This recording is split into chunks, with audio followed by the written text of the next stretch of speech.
Halo semuanya, balik lagi di Saham Bank Series. Nah, di episode yang ke-6 ini kita bakalan bahas saham dari Bank CIMB Niaga atau BNGA. Kita bakalan bahas gimana kinerjanya BNGA, berapa harga wajarnya, dan apakah saham BNGA ini bagus buat investasi jangka panjang. Nah, buat kalian yang menonton episode-episode sebelumnya dari Saham Bank Series, linknya gue taruh di kanan atas layar dan di deskripsi juga. Jangan lupa juga subscribe dan tekan lonceng notifikasi supaya kalian up to date terus sama channel Todopedia, terutama playlist Saham Bank Series. Oke, yuk langsung aja kita mulai.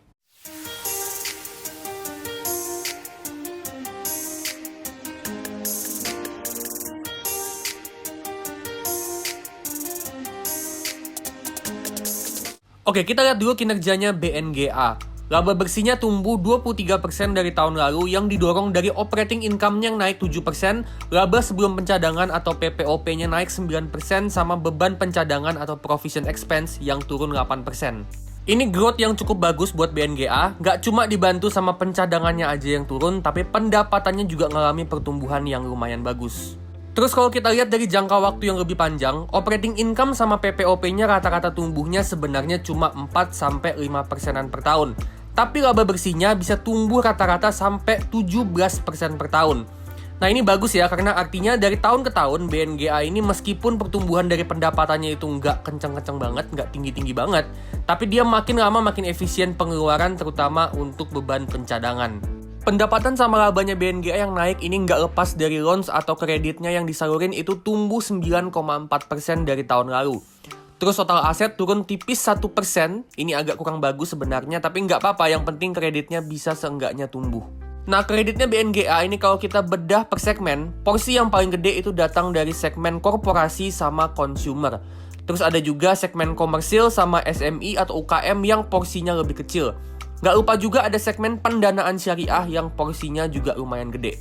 Nah, pertumbuhan kreditnya yang sampai 9% ini paling banyak disumbang dari segmen korporasi sama consumer.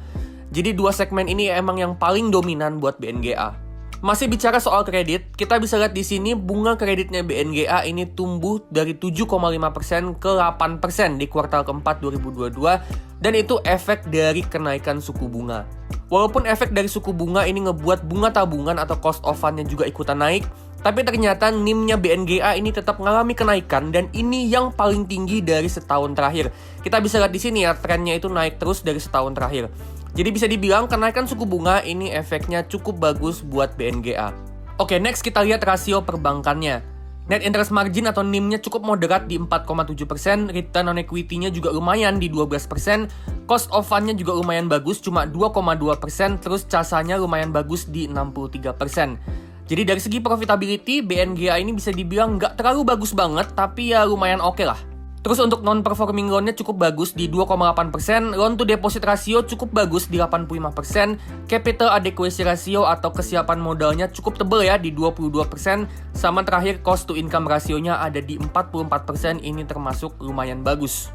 Nah, BNGA ini bank yang menurut gua kualitasnya lumayan, so-so lah ya, nggak bagus-bagus banget kayak BBCA, BBRI atau BMRI, tapi juga nggak bisa dibilang bank yang jelek. Dan menurut gue BNGA ini bisa dikategoriin sebagai salah satu perbankan second liner terbaik yang ada di IHSG. Nah, yang lebih menarik dari BNGA itu price to book value-nya yang murah, bisa di bawah 1 kali, sama price to earning-nya yang juga cuma 6 kali. Ini kelihatannya valuasi yang menarik untuk bank sebagus BNGA. Tapi seperti biasa ya, kita nanti bakalan tetap hitung harga wajarnya BNGA itu dari berapa potensi pertumbuhan atau growth dari earnings per share atau EPS-nya BNGA buat kedepannya. Nah, terus gimana sih prospeknya BNGA buat kedepannya? Jadi manajemennya BNGA bikin proyeksi untuk tahun 2023 kreditnya bakalan tumbuh 6-8% year on year. Ini growth yang sedang ya, nggak tinggi banget tapi juga nggak rendah. Terus NIM-nya kurang lebih masih sama di range 4,6-4,8%, cost to income ratio-nya ditargetin di bawah 45%, sama return on equity atau ROE-nya di kisaran 12-14%. Jadi bisa dibilang kinerjanya BNGA tahun ini kurang lebih masih bakalan setara sama tahun lalu.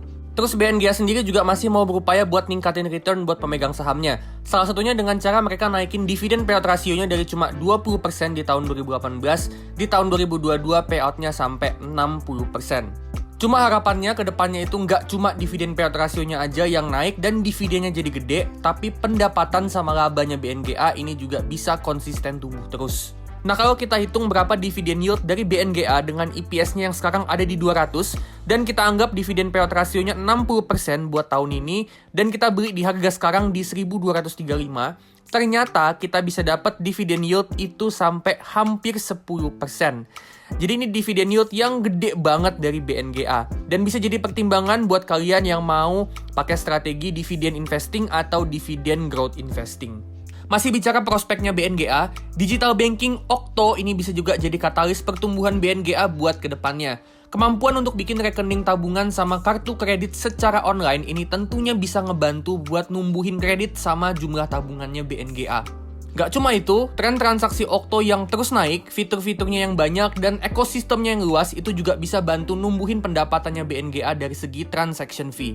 Jadi pertumbuhan dari digital banking Okto ini menurut gue bakal jadi salah satu katalis pertumbuhan yang paling besar buat BNGA ke depannya. Nah, sekarang kita bakal hitung harga wajarnya saham BNGA dengan cara kita hitung berapa dividen sama capital gain yang bakalan kita dapat dari BNGA buat ke depannya, atau namanya metode discounted dividend model. Anggaplah kita mau investasi di BNGA ini untuk 10 tahun ke depan. Jadi kita bakalan hitung dividen sama capital gain dari saham BNGA untuk 10 tahun ke depan. Nah, step yang pertama kita proyeksiin dulu EPS atau earnings per share-nya BNGA untuk 10 tahun ke depan. Kita nggak tahu berapa EPS-nya BNGA ke depannya, jadi kita perlu bikin asumsi growth EPS BNGA buat ke depannya. Nah, labanya BNGA beberapa tahun terakhir ini tumbuh rata-rata 17% per tahun. Tapi untuk proyeksi growth ke depannya, karena kita nggak tahu ya ke depannya growth-nya itu berapa, kita mau lebih konservatif supaya kita bisa siap untuk kondisi terburuk. Jadi kita asumsiin aja growth EPS-nya BNGA ini setara sama growth dari pendapatan operasinya yang ada di sekitaran 4% per tahun. So, kita pakai asumsi growth di sekitaran 4%-an per tahun. Next, step kedua untuk perkiraan valuasi price to earning di tahun ke-10 nanti pas kita mau jual sahamnya, kita asumsiin aja kalau price to earning-nya di tahun ke-10 nanti itu di sekitaran rata-rata price to earning historis selama 10 tahun terakhir yang ada di 10 kali. Jadi kita asumsiin aja price to earning di sekitaran 10 kali. Next, untuk dividen payout ratio buat BNGA ke depannya, manajemen targetin untuk dividen payout rasionya itu gede buat kasih return yang gede juga buat investornya.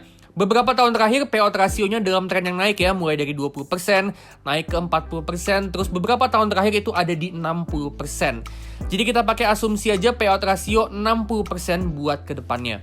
Terakhir, untuk return on investment atau ROI atau return yang kita mau dari saham BNGA, kita mau return 15% per tahun dari saham BNGA untuk 10 tahun ke depan.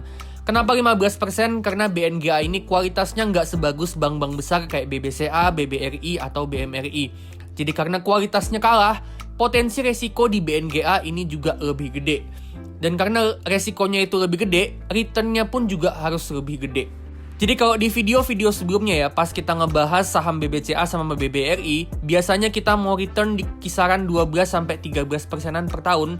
Untuk BNGA ini kita mau return yang lebih tinggi, 15% per tahun. Oke, kita udah buat asumsinya, sekarang kita lihat harga wajarnya BNGA. Untuk skenario low case ada di 1030, skenario middle case ada di 1331, sama skenario high case ada di 1719. Jadi di harga sekarang, per video ini dibuat tanggal 1 Maret 2023, BNGA ada di harga 1235. Ini ada di antara harga wajar untuk skenario low case sama skenario middle case. Nah, kalau perkiraan gue ya, ke depannya BNGA ini masih bisa tumbuh seminimalnya di kisaran skenario middle case sampai sekitaran high case.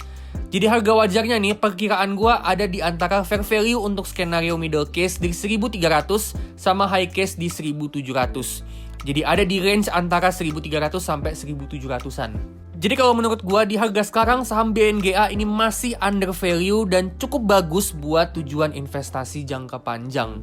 Tapi kalau soal beli saham BNGA atau enggak, keputusan sepenuhnya gua balikin lagi ke tangan kalian masing-masing. Oke, itu dia saham Bank Niaga atau BNGA. Kalau kalian suka videonya, jangan lupa like dan jangan lupa subscribe dan tekan lonceng supaya kalian up to date terus sama channel Todopedia.